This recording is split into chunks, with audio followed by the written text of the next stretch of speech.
Well, real estate is always on everyone's mind out here in the Hamptons, and so every week we've been lucky enough to be joined by Gary DePersia, Good morning. the vice president of the Corcoran Group. And today, Gary, I like your shorts, by the way. It was hot. It's a squatcha.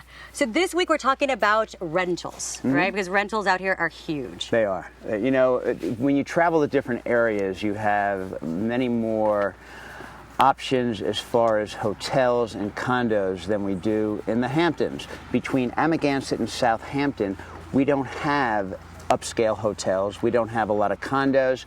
We have very nice bed and breakfast, but if you're a large family and if you're going to spend a long time here, which people typically do in the Hamptons, they rent for 2 weeks, they rent for a month, they rent for the whole summer.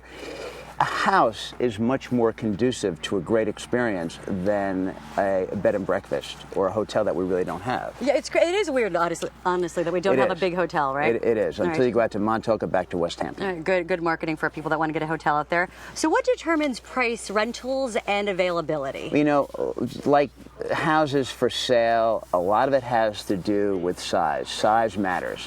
The larger the house, the more property, the more amenities, the more you're going to pay. Which is, so obviously pools are huge. What are people huge, really looking tennis for? courts, What's the one thing people always want? Home theaters, guest houses, pool houses, and another thing is going to be proximity to the ocean. Okay. Location. The closer you are to the ocean, if you're on the ocean, which is very expensive, we have the least amount of oceanfront properties to rent than other types of properties, you're going to pay more. The further you get away, the less you're going to pay. So most people think about renting, you know, sort of in the high season, but off-season rentals, there's a market for that, isn't there? Exactly. The time period that you rent is also going to determine what you're going to pay.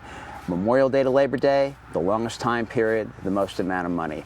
August is going to be the largest amount you're going to pay within that time period. If you go off season, September is a great month to rent. It's the best month out here. Water's still warm, it's less crowded, and the prices drop amazingly, as it does from October to May, and a lot of people have discovered the joys of renting off season. I like that. So we do have some properties to show people. The first one we have is called Rose Hill Road. Rose Hill Road is actually rented for the summer, but it is available off season and for next year. It's a wonderful property. It's 18,000 square feet of construction, including a huge finished basement with home theater and gym. An outdoor pavilion is about 2,000 square feet. Pool, tennis court, outdoor kitchen. Fantastic. Ooh, it's like having your own resort. That sounds like amazing. having your own resort. All right, so we also have a property that's on Mill 33 Creek Cloak, very European, also large, about 15,000. Mill Creek is off of Cobb Road. Okay. In Watermill South, and that also is a large house. And when is this available? The other one was only off season. This is available now for August. Still available for August, asking $150 for the month, and it's available for other time frames and also for sale. That's cheap change. And then,